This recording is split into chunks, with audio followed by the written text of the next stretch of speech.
Là, Manon Aubry a proposé encore une motion de censure contre Ursula von der Leyen, alors qu'ils n'ont pas voté la précédente et qu'elle lui a fait un câlin quand elle a été réélue. Donc, à un moment donné, ils font des choses, c'est des choses d'affichage pour faire semblant qu'ils veulent destituer ou qu'ils veulent dissoudre ou qu'ils veulent et en fait ils savent très bien que ça passera pas, mais voilà, c'est de la com. En fait, c'est des URP et c'est ça le problème, c'est qu'on a des partis politiques fantoches qui font de la com, qui s'ajoutent à la com gouvernementale. Donc on est dans un monde que de com et de pièces de théâtre et ça devient insupportable pour tout le monde en fait. Ça, Béatrice l'avait parfaitement prédit. Elle avait parlé de l'ère tout influenceur quand Macron avait reçu McFly et Carlito. Et tous les pronostics qu'elle avait fait a été vérifié dans les 2 années suivantes, point par point. Parce qu'en fait, comme disait même pour le journalisme, je crois que c'est Orwell qui disait ça, le journalisme, c'est écrire quelque chose que quelqu'un ne veut pas voir écrit. Tout le reste, c'est des relations publiques. Alors aujourd'hui, il faut qu'on m'explique où sont les journalistes en France, à part ici. Et il faut qu'on m'explique en effet où sont les politiques, à part des influenceurs qui reçoivent des influenceurs et qui se comportent comme des influenceurs, mais qui ne font pas de politique. C'est clair, voir le TikTok de Gabriel Attal, c'est terrifiant. Ouais. Et ils sont sponsorisés comme des influenceurs, malheureusement.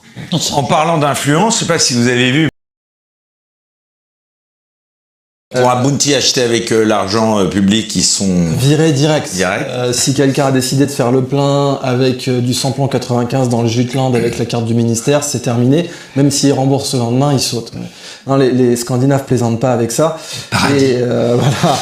Et dernièrement, on a vu aussi un fait divers qui n'a pas été repris par la presse mainstream. Alors, on va y venir. C'était le ministre russe de la Santé a fait une intervention dans un vol pour le Vietnam, je crois, enfin pour l'Asie du Sud-Est.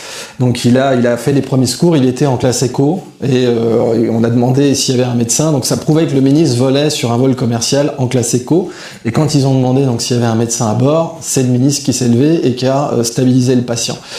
J'aimerais beaucoup voir ça avec Olivier. Il l'aurait fait. Voilà, mais ça, c'est les Russes qui l'ont fait. C'est ça, encore une fois, c'est les Russes. Il y a des informations russes, je pense. Certainement. On est là pour ça, de toute façon. Je rappelle que je suis là pour répliquer la désinformation russe. Donc, oui, c'est assez pathétique de voir que d'un côté, on nous parle de nous serrer la ceinture, on a tous ces avantages pour les ministres, et ça n'a pas l'air de s'arrêter. Qu'est-ce que vous en pensez tous ici présents là? Démagogique à mort. Déjà, effectivement, les 2 jours fériés. Moi, je trouve que c'est symbolique, mais que c'est pas mal. Moi, je suis pas d'accord. Là, pour le coup, mais les 2 jours fériés, il a raison. Les 2 jours fériés, c'était prévu que ça saute. C'était qu'il avait prévu. Un hameçon pour attraper les gens. Mais surtout, ça met pas le doigt sur le vrai problème. Le problème, c'est pas les indemnités qui vont toucher après et qui cesseront pour beaucoup de toucher quand ils choperont d'autres boulots. Le problème, c'est le pantouflage et l'utilisation du secteur public pour vendre des informations d'État au secteur privé juste après, et on a toutes les semaines un exemple différent d'un ancien de la Macronie qui se retrouve dans le secteur privé. C'est ça qu'il faut interdire, pas qu'il touche une retraite. Si, c'est les deux. En fait, l'un n'empêche pas l'autre. Moi, c'est carrément l'inverse. Je pense que ça ne suffit pas. On voit régulièrement des ministres, des élus qui utilisent l'argent pour acheter de la coke ou pour faire des fêtes ou pour préparer, comme Emmanuel Macron faisait des dîners sur le dos de Bercy. Il faisait 2 dîners par soir pour préparer sa campagne et recruter des financiers, etc. Tout ça, c'est scandaleux. Il faut calmer le jeu. J'irai pas jusqu'à dire de voyager en éco. Voilà, parfois, quand on dort pas de la nuit, c'est vrai qu'il faut quand même arriver un peu frais pour surtout dans des voyages diplomatiques, etc. Mais il y a un juste milieu à trouver. Et puis, ils viennent d'augmenter leur salaire, que ce soit les sénateurs, voilà, et puis les chaises à 40 000 euros du président du Sénat, etc. C'est plus possible. On a refait le bureau sur ce Bayrou à Pau, je crois. Tout ça, c'est plus possible. Il faut couper. Moi, j'irai encore plus loin. C'est ça, voilà. Mais c'est pas le problème de l'indemnité. En fait, je serais heureux de leur filer 40 000 balles par mois jusqu'à la fin de leur jour. Je serais heureux de le faire si j'avais l'impression qu'ils le méritaient. Voilà. Je serais vraiment ravi de me dire, il n'y a pas de problème, c'est bon, tu peux prendre. On n'est pas à 40 000 euros par mois. On est à beaucoup plus que ça. Je crois que Giscard d'Estaing, on a fait le calcul. 130 millions. 130 millions de... Non, on n'en est pas à 40 000 balles. Hein. Combien, Didier? 130 millions quand il a quitté sa fonction de président de la République. Voilà, je crois ça a coûté 130 millions Voilà. En comptant les intérêts et tout. Il faut quand même préciser ce qu'a dit Le Cornu, parce qu'il faut toujours vérifier ce qu'ils disent. Ils disent exactement. Ah, tu es une fact-checkeuse, toi. En fait, ce qu'ils disent, c'est qu'ils n'auront des avantages que sur une période limitée. Sans préciser. Ça veut dire limité dans quel temps. Est-ce que c'est rétroactif? Ah non. Ah ben non. Ah bah voilà, c'est-à-dire que si c'est le RN qui arrive au pouvoir, c'est les prochains qui- Non mais bien sûr, c'est les prochains qui vont prendre. Non, mais ce qui est fou, C'est c'est de pas voir. rétroactif. Ce qui est fou quand même, c'est de voir qu'il y a beaucoup de choses à faire. Il y a 600 000 élus en France. Ouais. 600 000 élus. Il y a on parle toujours du millefeuille administratif. Moi, depuis que je suis gamin, j'entends il faut supprimer un étage du millefeuille administratif, et ils en rajoutent. Et puis quand on vit dans des communes, tout le monde vit dans une commune, il y a les communautés de communes, l'intercommunalité, les métropoles, on n'y comprend plus rien, etc. Il y a des milliers d'organismes qui lèvent l'impôt. Il y en a 1200 en France, plus les autorités administratives indépendantes, les comités Théodule, etc. Tout ça, ça fait plusieurs milliards par an. Il y a des hauts conseils qui se réunissent, qui ne se sont même jamais réunis, qui ont une existence. C'est-à-dire les gens perçoivent des émoluments, c'est en gros 9 000 € quand même, hein, avec des mandats de 5 à 7 ans, ils ne se sont même jamais réunis. Hein. Bon. Il y a tout ça. Moi, je suis assez drastique aussi. Moi, je pense qu'il ne faut pas que la classe politique soit professionnelle. Je pense qu'il faut donner un petit peu de son temps, avoir un métier. On me dit c'est pas possible. Il y a des millions de gens qui font ça.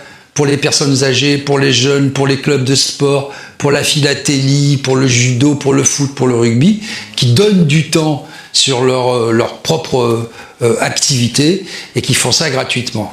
Et je pense que c'est ce qu'il faut faire. En tout cas, voilà, ça a quand même bonne vertu de faire peut-être. C'est tellement J'ai grossier. quelques mentalités. C'est grossier. C'est grossier, Je pense surtout que c'est un bon moyen de dire on va limiter sur une période et puis peut-être dans 3, 4, 5, 6 mois, on va passer un décret à 4 heures du matin on va les remettre. Et voilà, ce serait- exactement. Ils ça serait limitent pour les typique. prochains qui, une fois qu'ils arriveront, voteront une loi pour annuler le truc du mec d'avant. La Macronie a fait ça plusieurs fois en fait, donc moi j'y crois pas, mais pareil, les 2 jours fériés, on n'y croyait pas de base, on savait très bien que ça allait être un piège. Même France Info a dit que c'était un piège. Alors pour dire si même France Info le dit, c'est que fallait vraiment. Ils font même des élections qu'ils respectent pas. Non Alors, mais c'est exactement ça. Donc moi j'y crois pas du tout, et puis je pense que c'est juste un moyen pour essayer de calmer les choses, mais ça calmera rien du tout. Bon, en tout cas, on a appris aussi que LFI allait déposer une nouvelle motion de destitution contre Emmanuel Macron. Ce sera le 23 septembre prochain. Idriss Aberkane, d'abord, est-ce que c'est crédible d'après vous? Est-ce que tous les partis politiques de tous bords devraient s'entendre pour la voter? Là, c'est vrai que LFI, leur énorme problème, ça a été leur comportement. C'est Asselineau qui veut aussi. Oui, mais il faut destituer Macron, ça c'est certain. Maintenant, ils font tout pour que ça ne se produise pas. Ce genre de motion, par exemple, si on veut obtenir une motion de destitution contre Macron, on serre la main du RN au minimum, quoi. Je veux dire, c'est pas des députés RN dont ils ont refusé de serrer la main, c'était des élus du peuple. Dans une démocratie, on peut être pas d'accord avec la personne en face, il n'y a pas de problème, mais au minimum, on reconnaît quand elle est élue et on lui serre la main. À cause de ça, je dis pas que c'est que à cause de ça, bien sûr, que le RN va refuser de voter cette motion, ou en tout cas que la confiance ne règne pas. Mais ça se fait pas comme ça, une destitution. Je veux dire, quand on veut tirer sur le roi, on doit pas se rater. Et là, ils font tout pour rater. On a l'impression qu'ils tirent en l'air, en fait. Ils se sont pas organisés pour faire une vraie destitution. Ensuite, de toute façon, au Sénat, ça passerait pas. Ensuite, le Conseil constitutionnel est complètement macroniste. Donc, pour l'instant, c'est cosmétique. C'est pas quelque chose de sérieux. Mais je le déplore. Parce que on a... Merci. On a ce courageux ingénieur là qui a fait le tour de France avec sa banderole destitution, donc qui est pilote et qui a fait voler une banderole destitution, la gendarmerie l'a poursuivi, etc. Bon, il faut destituer Macron, on le voit bien. Je veux dire, de toute façon, quelqu'un qui a besoin de 7 premiers ministres en 2 mandats, mais le type, c'est brico-dépôt, c'est une boîte à fusibles, c'est pas sérieux. Donc, bon, mais c'est ce qu'on voit. Je veux dire, alors qu'il en normalement... suffirait d'un en 2 mandales. Voilà, merci. Oh, joli. Mais peut-on... Bonne réponse. Ça va encore être interprété comme un appel à la violence. Mais vraiment, bon, un type qui a besoin de 7 fusibles, on voit bien que c'est lui le problème. On peut tourner ça dans tous les sens qu'on veut. Quand on a besoin de 7 premiers ministres pour continuer à être un tout petit peu toléré par le peuple, c'est qu'on a un problème en face. On a des chefs d'État comme Bukele qui tournent à 82% d'opinion favorable. Il a eu un pic même à 89%. Macron, il est à 19% max. 17 là, je crois. Voilà, 17 maintenant, et je crois qu'il a eu un plus bas à 12. 12. Surtout, il y a 71% des gens qui disent contre. Qu'il faut le virer. Le sondage dit qu'ils ne le supportent Il ne le supporte plus. Donc la destitution, c'est évident. Je veux dire, la destitution, c'est évident. Mais aujourd'hui, on a une droite et une gauche, le RN et LFI, qui sont incapables de travailler ensemble pour des conneries. Ils te disent, ah oui, le RN, il y a eu d'anciens nazis dedans. Ben, j'aimerais bien qu'on m'explique pour l'Union européenne, du coup. Qui a littéralement été fondée par d'anciens nazis.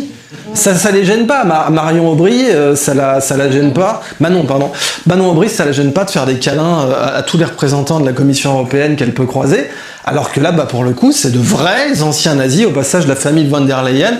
J'aurais aimé que Manon Aubry se renseignait un tout petit peu sur son passif pendant la Deuxième Guerre mondiale. Elle aime pas qu'on lui dise ça. Elle bloque les gens quand elle bloque les gens quand c'est fou ça. Hein. Donc voilà, c'est du théâtre pour conclure. Et il faut une destitution, mais ils font tout pour qu'elle ait pas lieu. Bien sûr. Mais Béatrice Rosen. Et très rapidement, si vous voulez tous réagir sur ça. je suis totalement d'accord. On est face à une pièce de théâtre où même au Parlement européen,